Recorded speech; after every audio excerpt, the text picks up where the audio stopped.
Oh yeah, oh yeah.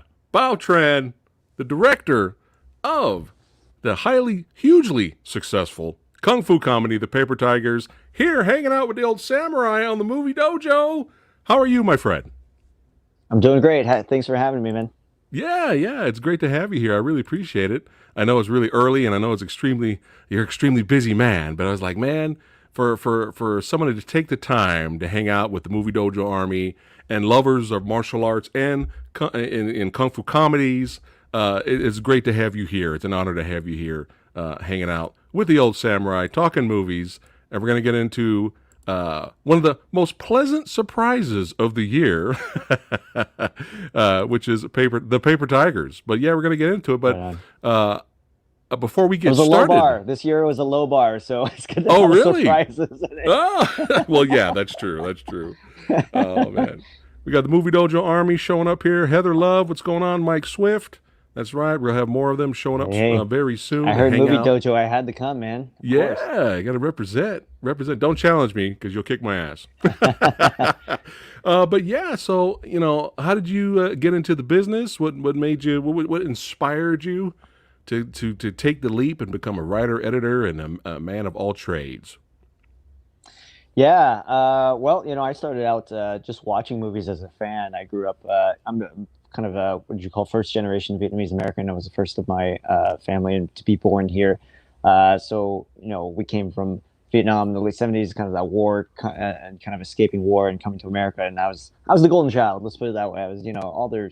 Everything was like for me to be a punk American kid. So I grew up watching movies at home with our family, and then we'd go out to get these videotapes from Chinatown, which would be all these movies from Hong Kong, all the latest movies: Jackie Chan, Jet Li, Stephen Chow, Chow Yun Fat, and then like all the TVB shows, which is Oh, these 30, 40 episode yeah, soap operas, basically wuxia soap operas yeah. that we just devoured at home. And then Bruce Lee obviously at home is on TV as well. Hey, hey, for sure. And that's our hood. We're from Washington. We're from Seattle, Washington, which is where he kind of first came to America.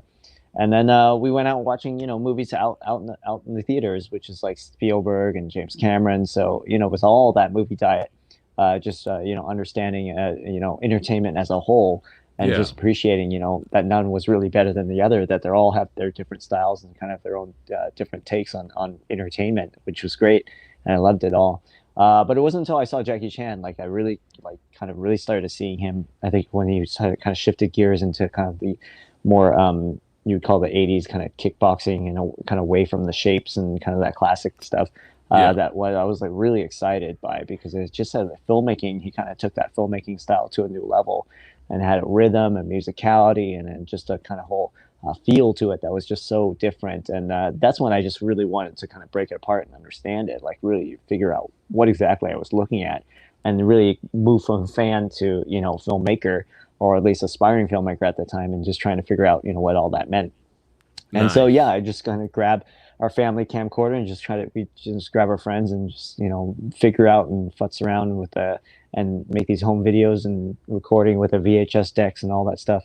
And really just Jackie Chan opened my eyes to this whole new world of movies, because he would say his influences were like Buster Keaton and then Charlie Chaplin and Yeah. Gene Kelly and Fred Astaire. So that just got me into musicals and silence and just movies in general, just understanding movies as a whole. So I kind of came from it from action movies, but really kind of like understanding visual storytelling as a whole. And then that was kind of like where it just kind of opened up the whole love of making movies.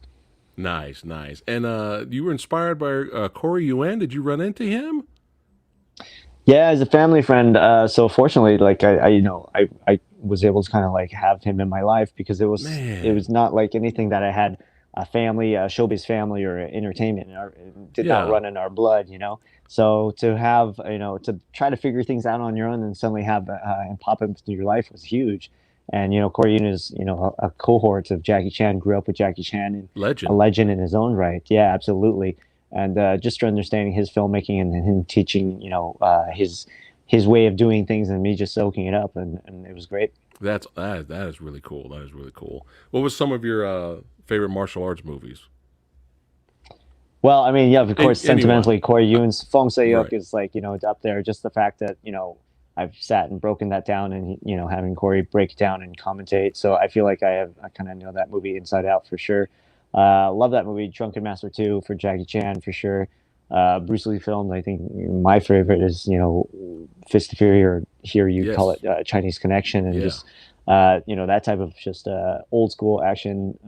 Obviously, uh, there's eight diagram pole fighter, any of the Alpha Yes. Lone stuff. That's Yes. That's my favorite fantastic Shaw stuff. Brothers movie. Yeah, yeah, that one, yeah, the one really sticks out for me. It's like the whole from that period is just so incredible. Petty Cab Driver, Prodigal Son, Summer Home stuff. Like, yeah, I mean, all that Hong Kong stuff was definitely Yeah, I part of ran it. into But definitely, mhm, yeah, those are awesome classic choices. But I ran into Sammo Hung. He re-released Pedicab Driver down in Hollywood yeah. in the theater, and it was great watching that on the big screen. But it's Oh awesome wow, telling new people that are new to martial arts films, and I show them here, watch Eight Diagram Pole Fighter, and when you get to that end fight sequence, they're just bonkers, like, how long did bonkers. it take for them to do this? Like, it's insane. Yeah, Yeah, but exactly. those are classics. We are of like minds, sir. That's right. But Well, yeah. So even you, just reaching back, geeking out, it's all even just like Kurosawa stuff, and then yeah. Musashi, Oh just a yeah. trilogy. All that stuff was great. Chambara This is films, and Lone then Wolf now and Cub. Korean films are this whole new phase of action, which is incredible as well. So Oh yeah, yeah. They really knocked it out of the park as well. But you were an editor for this film right here. Can you see? yes, There you go. I was trying to look. Yeah, we we're on got the a 5 second exactly. delay here with Johnny. This Cool. looks badass. I have not seen this. So how was it working with this Yeah, movie? man. Way to dig this up. Good for you. This was fantastic. Charlie and Johnny are a brother duo. Charlie's the director. Johnny is the actor and actor and action star. And they've made a lot of films like The Rebel that Yeah. a lot of people may have known or seen. This was kind of supposed to be their big modern blockbuster, basically kind of the Vietnamese Raid, if you will, because Nice. it was a way for them to kind of like answer back and try to up the ante as well from Vietnam because they've been working out there for a while. Huge movie, exciting movie. I was fortunate to have been asked to kind of come out there and help and edit. Yeah. So it was a huge learning experience and just a lot of fun to kind of work with those guys because they definitely know what they're doing. Unfortunately, it had to go through the censorship process with the Vietnamese government, and we weren't able to get approval, and so we weren't able to release. Even up until 2 weeks before the release of the film, we were trying to do appeals and whatnot. But it was just like it didn't work out. So we were never. It's never really seen the light of day. The final version has never seen the Oh, light of day. Some of the wow. work prints got leaked to the internet, so I think Oh, you might be okay. able to see some versions of it. But I would caveat that's not the director's cut. Right. It's a work print. It was also a version that Oh, was like done for censors. Like it was like a it several was iterations okay. into the censorship process. So it's certainly not the director's cut. It's not even finished. There's a lot of blood effects and stuff that still still needed Gotcha. fixing up and cleaning up and all that stuff. Right. Well, that's So unfortunate. Some things got cut, yep, but yeah. I'm sure So it's I still know Charlie has the badass. versions. It's very badass, and Charlie has his version under the vault. So hopefully one day it'll see the light of day. Maybe Criterion can make it Yeah. happen or something. Who knows? But it's a treat waiting to happen. Yeah, yeah, it looks awesome. So I highly await the real version. We will show support. The Movie Dojo Army will show support of Badassity because that's the kind of movies we like. You also were involved with the editing of Jackpot here. Yeah, so if you see, you might can't really tell him in the bottom of that frame, but that's Dustin Nguyen, from 21 Jump Street Oh and yeah, Warrior fame. yeah, But he was also out there in Vietnam at the time, and this one is kind of more of a slapstick comedy that's has a lot of heart and kind of family feels around it. So it's a very sweet story about a lotto ticket seller who kind of hits it big with one of the people that she sells tickets to, and then they get pulled into this whole situation of unforeseen circumstances and happenstance and all that stuff. So it's Yeah. this funny romp. But that one was like kind of the little movie that could, it was actually not submitted for the Oscar submissions for Vietnam, so it had that Yeah. much For of a best clamor and foreign appeal film. and success. How Yeah, so it awesome was is submitted that? for consideration. Yeah, so Yeah. that was great. And then again, Dustin was fantastic work with an amazing actor turned producer. So he's very, very talented, Nice. and look forward to seeing what he also does because he also has a lot of directing projects on his own. Nice, nice. Trados says here, he says, "Hi, Samurai. What's going on, Bao?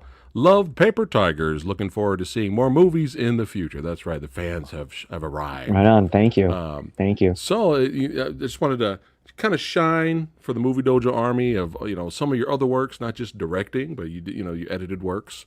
But you did do some shorts here, and which we'll call it here, Screen Anarchy gave a lot of praise for Bookie here with Ken, Yeah. and we got Ken Yes, there. How sir. long have you known Ken?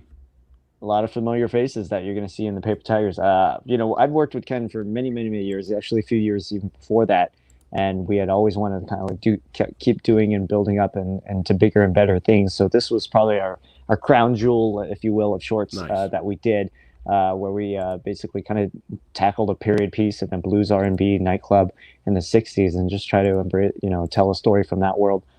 So Ken was the lead in that one, and certainly set the mold as far as the action directing that he did on that film, and then hopefully all that stuff carries on and build up experience to where we were with the Paper Tigers.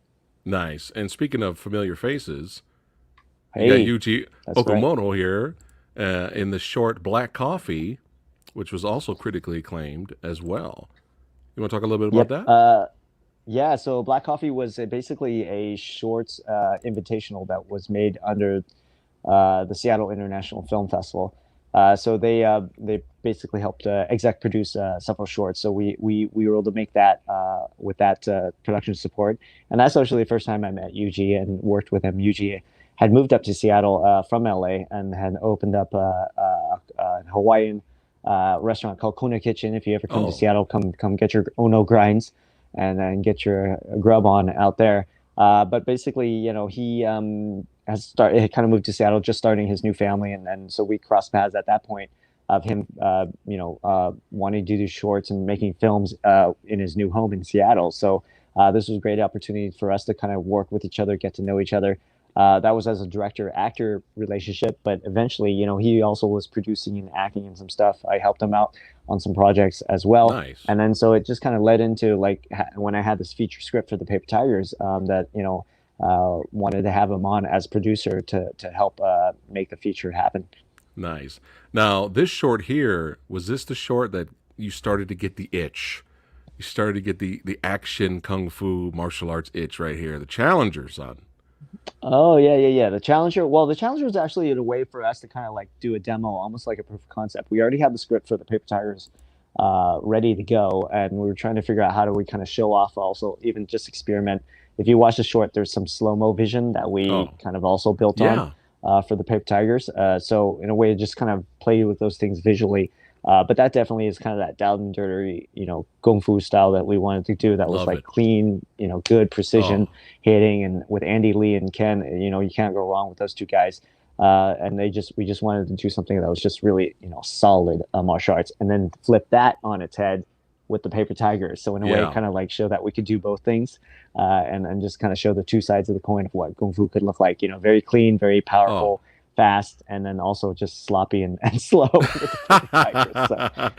So Oh, but it was I just reviewed a film called Gundala, and mm, Indonesia's made some of the best martial arts and action films ever. hmm But there were parts of Gundala that I liked, and then there were a lot of other parts I was really disappointed about the film. And a lot of it was the camera work of filming the fights I had issues with. And the fight itself, all the fights throughout the movie were like off and on. Some of them were okay and some of them were kind of disappointing, and it didn't build. you know. And some of the best kung fu martial arts movies, the action scenes get better by the end, and then the finale fight is like the best one. And I was kind of disappointed after watching The Challenger. I actually rewatched this last night. The filming of this fight and the intensity and the power and the speed and the editing is better than anything in Gandala. I'm sorry. I'm probably going to get a lot of flack for that. But I was just like, when I got done watching this, and you got to, shout out to Martial Club, Andy from Martial Club here. When I got done watching this fight, I was like, thank God. That was my reaction.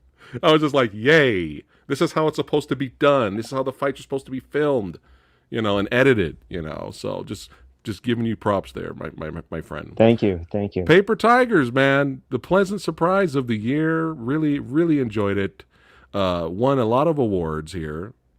This is awesome. Such positive feedback from this film. I mean, nothing but great reviews from Rotten Tomatoes, Film Threat, Collider, Taekwondo Life Magazine, Variety, Pop Zara.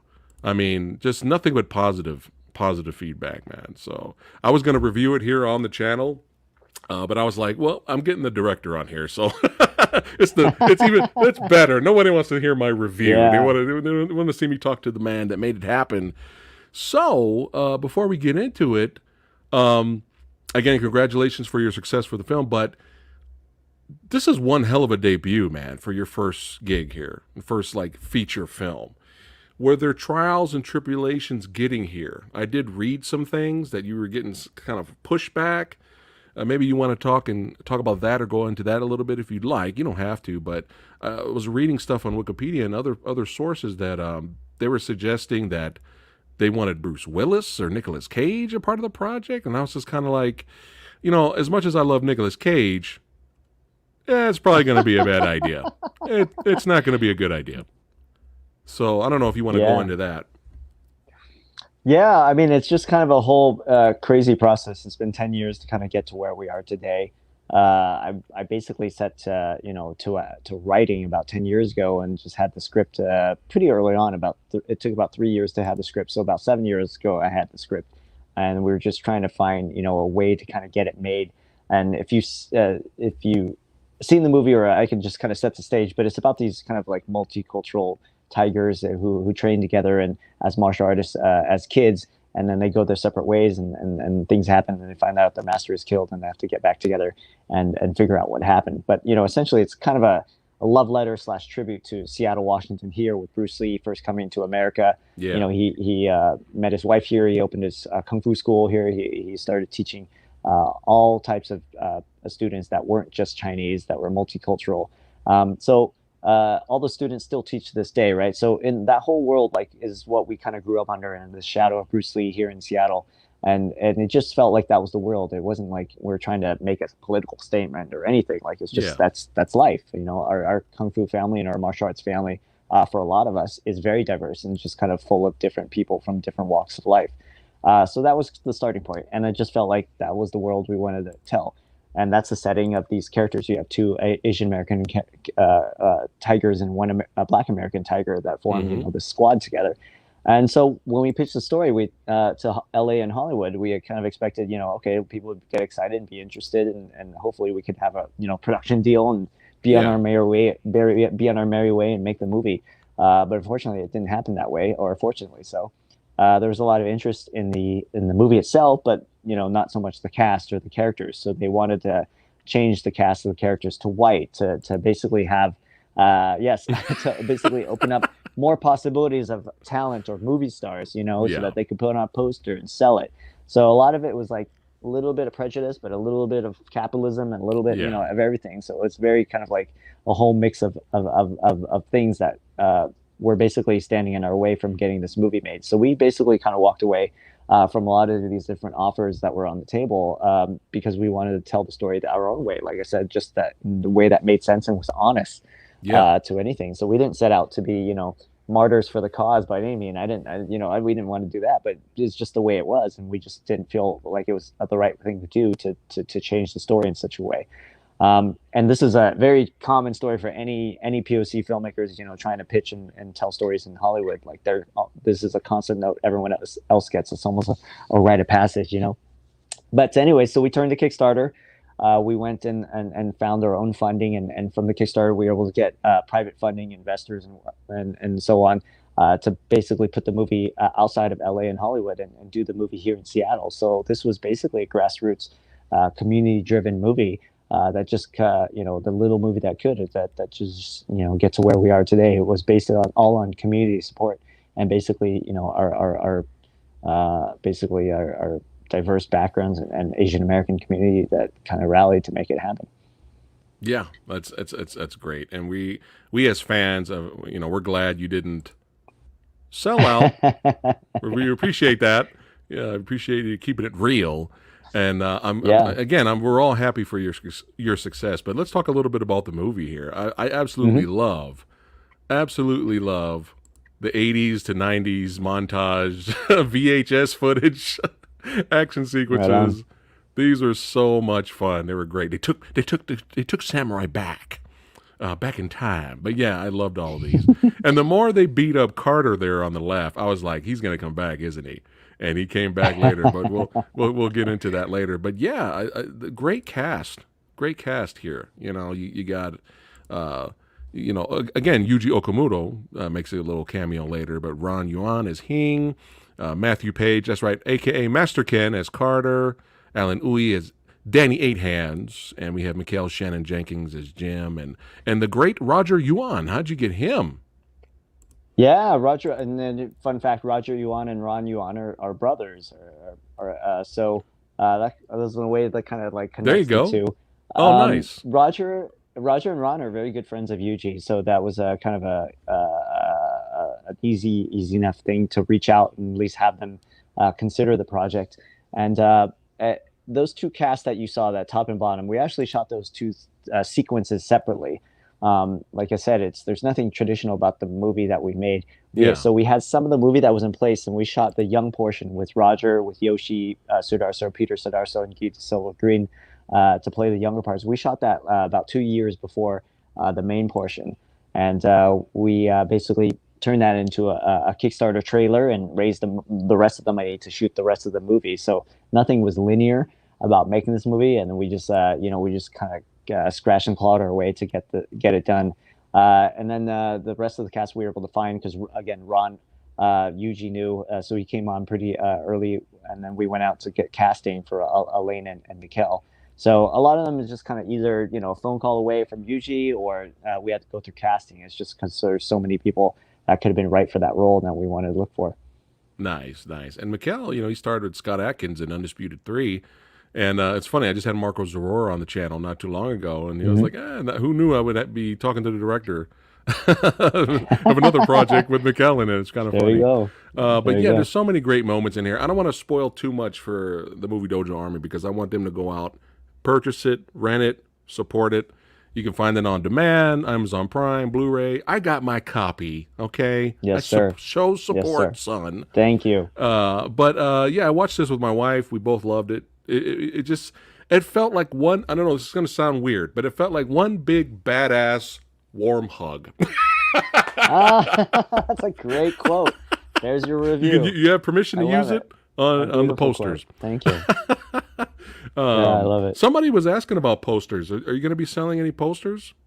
Somebody in the Yeah, comments. we should be starting up a little web store soon. We've just been so, like, again, this is like a grassroots indie film, and we have a great distributor with Wellgo, but we've been just out making appearances at screenings as much as we can. So we've been on the road ever since we released on May 7th. So it's been it's kind of a wild thing Yeah. to be a roller coaster ride. So we have are going to hopefully settle down and start setting up a web store, and people can purchase shirts and posters and all these Oh, goodies yeah. through that.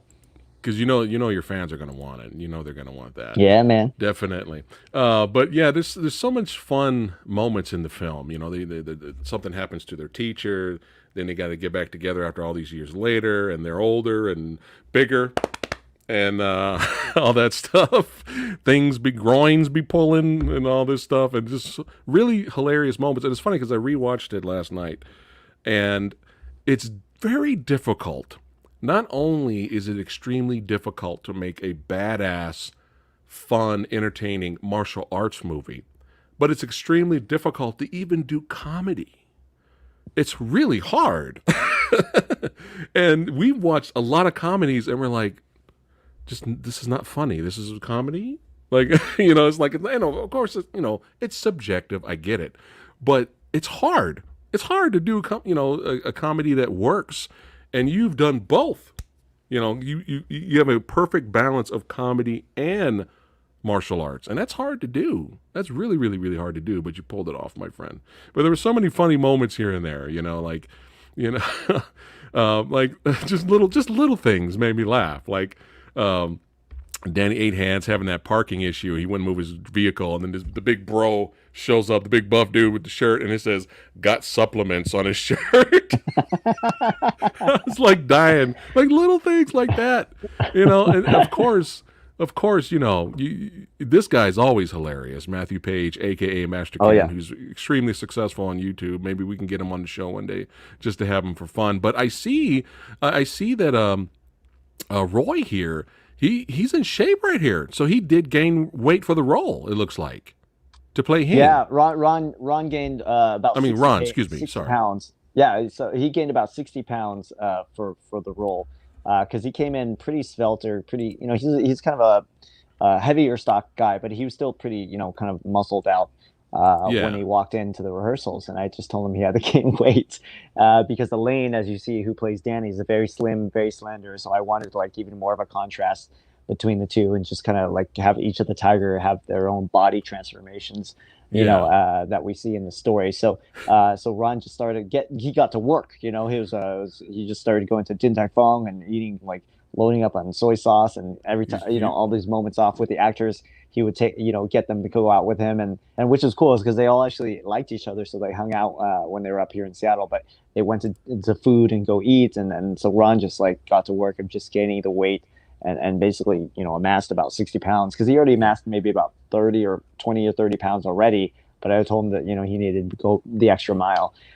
So he went for it, and all hats off to him. And it's interesting because Hing is hilarious. Hing is hilarious in this movie. And Ron is, probably the most experienced martial artist out of all those guys in the Screen Fighter. So he's definitely has the chops. But when you add 60 pounds on that, it changes his whole balance and equilibrium, the way he moves as well. So it did affect, the performance in an interesting way, because, it almost like made everything even more off kilter to him. So it just kind of like, it was a way to just a method. It was an all method action actor. I'm a method actor myself, as you can see. Exactly. We're all preparing for a role. We don't know when, but you know what? It's good to just get in shape for it. Hey, he still moved pretty badass though. He can still move. He's really good. But he was really so funny in this movie. But yeah, just again, little things like when they're going in an investigation to find out about what happened to their master, their Sifu, and there's that chase sequence when they're trying to run after one of the martial club guys, and then Hing just falls out, and then Danny just passes out, and it's so funny. He gets what did he get, like 5 feet? Oh my god, it's so funny. It's so funny, man. And again, one of my favorite parts in the film was the confrontation, because they try to investigate what happened to their Sifu, and they call that Bamo. That's right. And martial club guys are here. You had the orphans, and these guys were great. I enjoyed all three of these guys. These guys are hilarious, just cocky assholes. But they came around later. Yep. But yeah, all those guys are badasses. But what a fight! What a fight! And that's the thing, though. Is like, it's lighthearted comedy. There's definitely some heartwarming moments and some really good dramatic acting. So, like legitimately good dramatic acting from Danny Eight Hands and everyone involved, like really good. But you still, at the end of the day, the martial arts is still legit though. Like the fight sequences, the editing, the filming of it, the speed, the timing, everything, and the movie built. This is what I'm talking about when I was mentioning earlier. Like every fight scene topped itself before it, And those are the best martial arts movies. It's hard when the martial arts flick that I've seen in the past, where the best fight scenes in the beginning, And then it's just Mm. kind of like, well, that was awesome, but oh, all right, and the rest of the movie's kind of like this. It's kind of disappointing. So some movies blow their wad, you know what I mean? But yeah, love the fight. I think my favorite was when Danny Eight Hands was getting in his groove. He's like, I got this. I ain't old. And then he was doing those kicks, and then he pulled his groin, fell down. Oh my god, I couldn't stop. I could not stop laughing. And of course, AKA Master Ken here. Everything he did in the whole movie. I mean, this guy's already comedic actor. He's very good at what he does. And his philosophy sayings, if you look up into the sky and see the bird fly. I mean, it's just like, shut up, man. Will you just speak English? It's so funny. And even that, and now, I don't know if we're breaking kayfabe here, but is Matthew Page legit?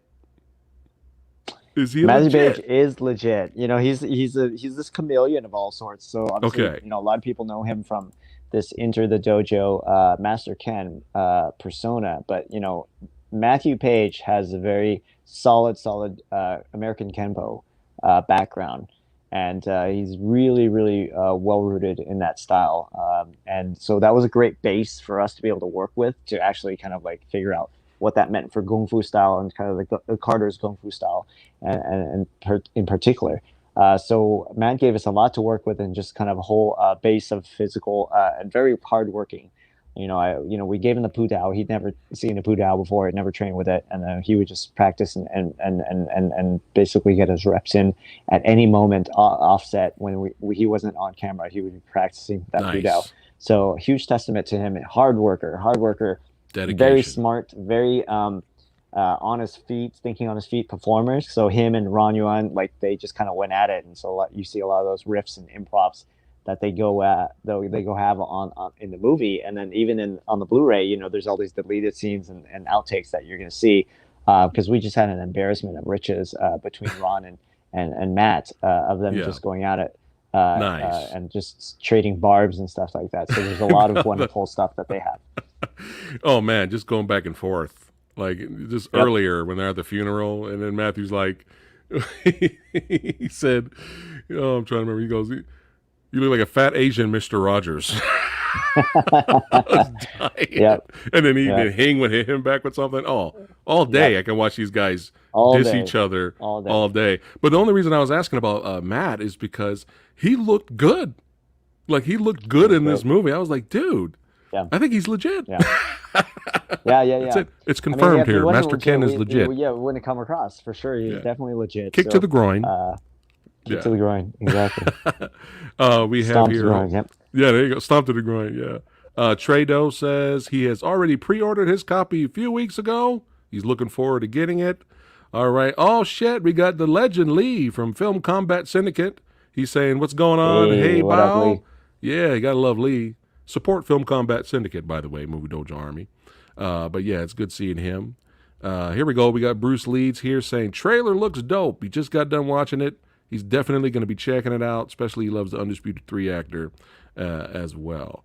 And Mr. the legend himself, director Ranjit Mara is in the house. That's right. If I had a tie, I would do this. Like, I know that guy. I know him. But yeah, love that guy. But Film Combat said, hold on a second. He said, hold on one second. Somebody said that he's actually, here we go. Matt is legit. There you go, martial arts. So there you go. Also double, triple confirmed by Bao. But yeah, the way you can tell by the way he moved. I was like, he knows some shit. He knows some shit. But it was just a fun fight sequence, especially when he just kind of punked Mikkel. You know, and Mikkel's like, he just popped back up. Did he hit me? He didn't hit me, right? Oh, he just grazed you. You're good. I mean, there's all kinds of stuff throughout this whole movie. Just really, really funny. Especially with Matthew did with Hing's toupee, man. That was fucked up. But just too much. It's just so much. Too many moments, too many fun moments. And then you got the comedy, and then you got the martial arts, and then this is what I was mentioning earlier, is that there's really good dramatic moments. And the movie takes its time slowing down and developing the characters. And the movie starts to get real a little bit. And I really like that scene because there's issues between Mikkel and Danny Eight Hands, and I like that scene where they're all sitting down, they pop in the old VHS tapes, and they're reminiscing of their youth. You know, that was really good scene, really good acting, man, like legit. And there's a lot of martial arts movies out there. They don't really have all the boxes checked. Doesn't mean they're bad, because sometimes you just want to watch somebody get decapitated and a building explode. But you know, your movie it checked all the boxes, and it really, really surprised me and my wife. We really enjoyed it. And the end rooftop fight, were there any issues with that? Were there any like before you had to go Yeah. fight? What happened with that? No, I mean, well, logistically, you're on a rooftop. It's even scouting the location and trying to find the right spot that was both safe to, actually make the film in, but also gave you that right look and feel that you need for the story. That was kind of the unicorn that we were looking for. But once we found it, it was great. You just had this, 360 view of the Seattle skyline. But then you are on the open face roof, and we had to basically kind of build the whole set and basically lift and hoist up all that stuff that you see. That stuff was not there. So our production designer Wing Lee, had to build this army of just bringing and trucking stuff up and lay down the plywood and make sure everybody it was still safe, but everything looked right.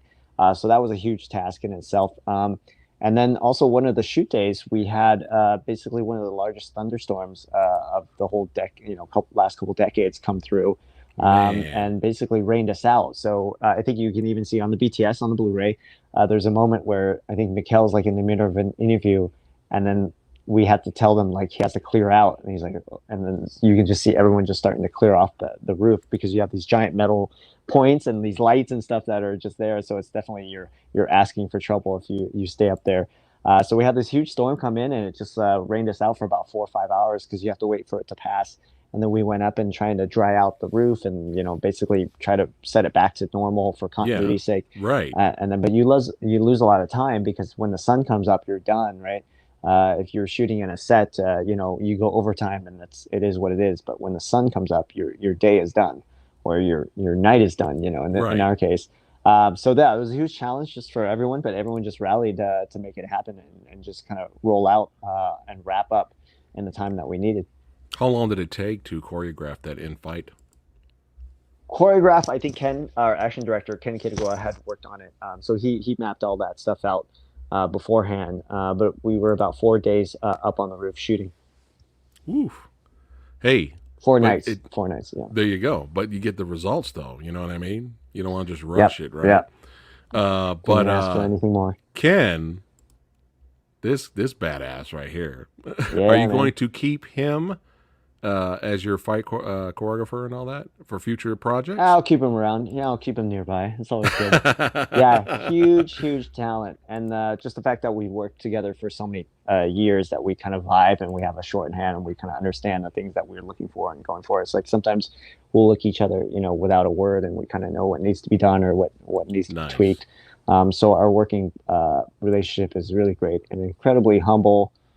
Gentle man. Don't let that belie you. What you see in the movie. He's a very, very, very chill, very nice. So it's a pleasure to work with, and definitely family. Well, one of my favorite parts in the movie. This might be my favorite scene, actually.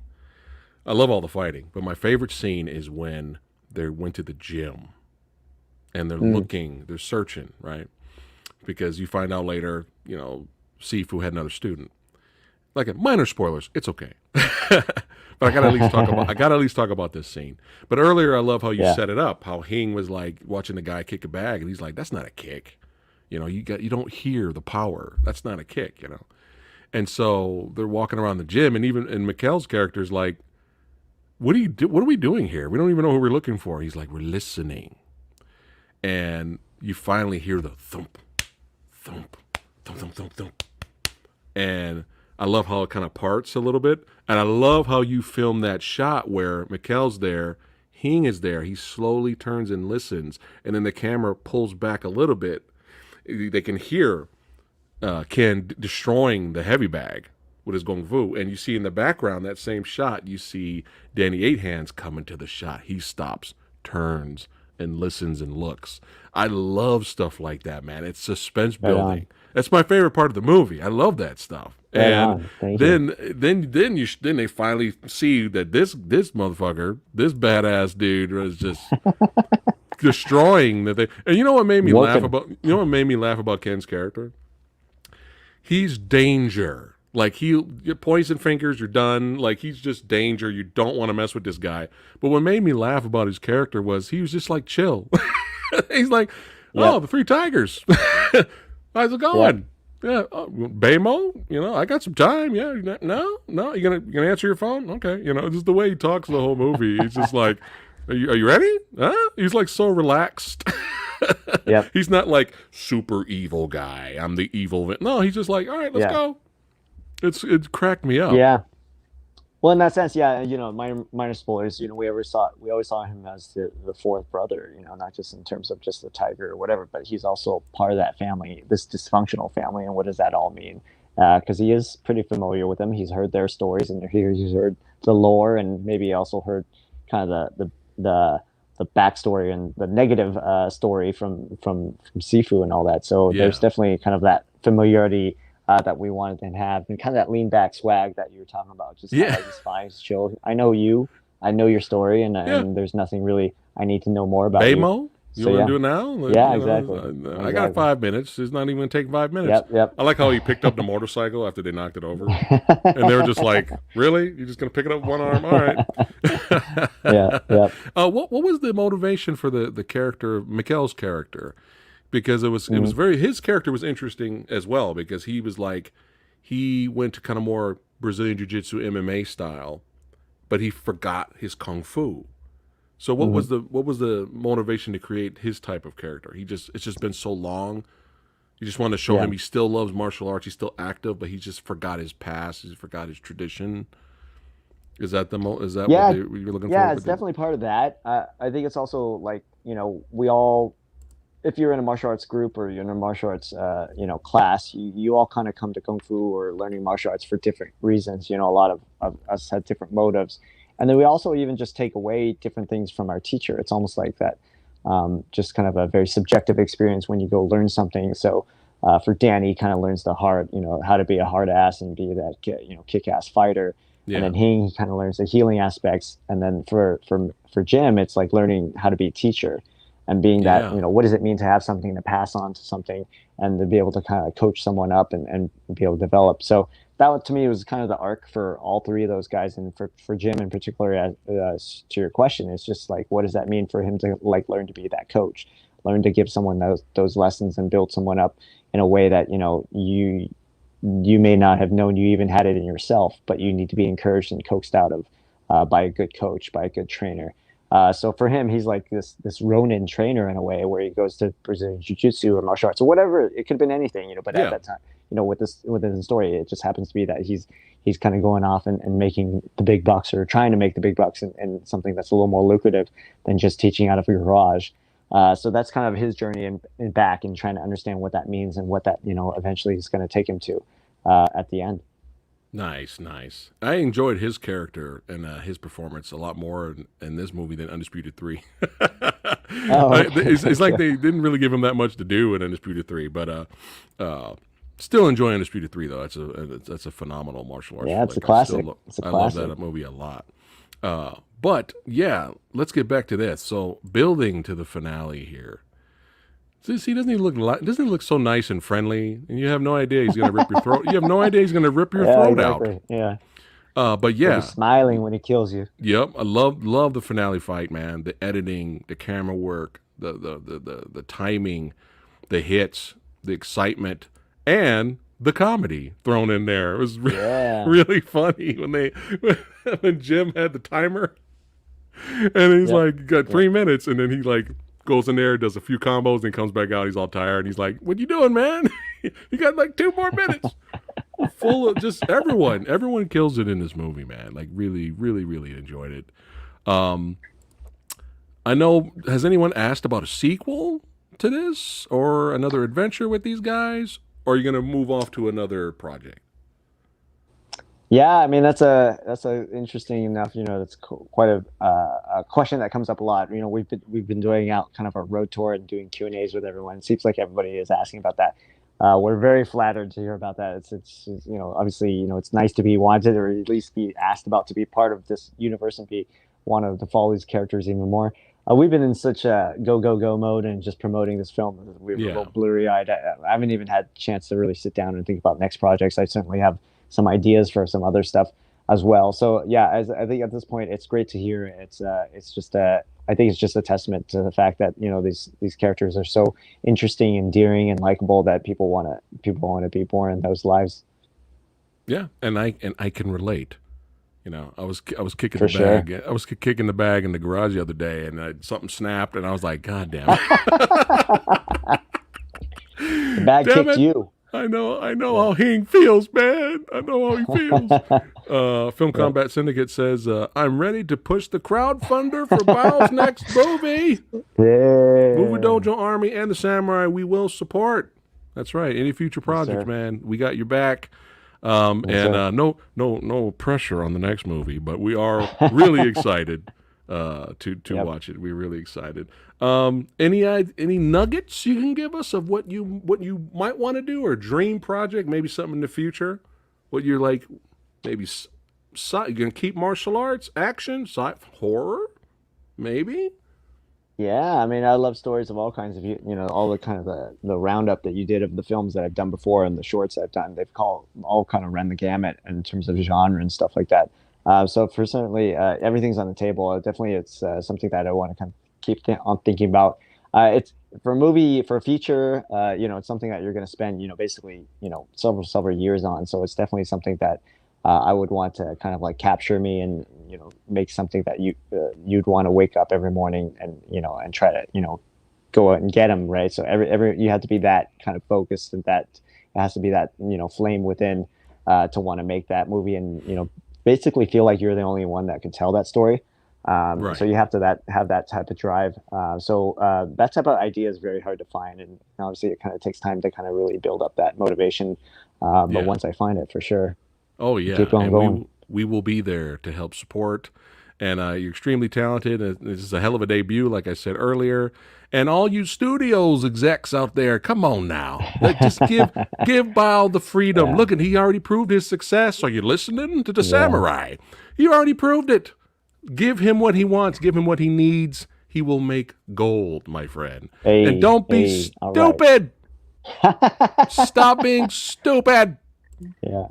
But I think I like time's running raising out. Arizona for the record. Let's just No, I all said let I me let love all Nicolas Cage, man. I love Nicolas Cage, but yeah, that was a bad idea.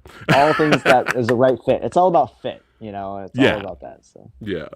But yeah, I guess we can go ahead and wrap it up. I know you came in here a little bit late. I don't want to keep it too much, but like all our guests that we have here on the Movie Dojo, make this your second home, my friend. You're always welcome to come hey, back thank you. anytime just to talk about martial arts movies, action flicks, to review movies with the samurai. It'd be great to have you back here, have a panel just to talk about movies, because sometimes a lot of the filmmakers and directors that I know, they want to take a break from work and they'll come here and hang out with me and review a movie or Hey, okay, whatever. But okay, that's anything, fun. future projects coming out, let us know. You can Yep. come here and plug it, because we want to support badassity. All right, all you badasses out there, thanks again for watching, liking, subscribing. I will be doing a live Q&A here tonight at 8 p.m. Pacific time, so Movie Dojo Army, join me a little bit later here tonight. Support Bao Tran's work. Buy the Paper Tigers film digitally, Blu-ray, get the posters, get all the merch. Support Bao, support badassity. And if anyone doesn't like this movie, just go up to him and go, Baymo. I'm just kidding. Don't do that. Yeah. But this was a blast and an honor to have you here hanging out with us today.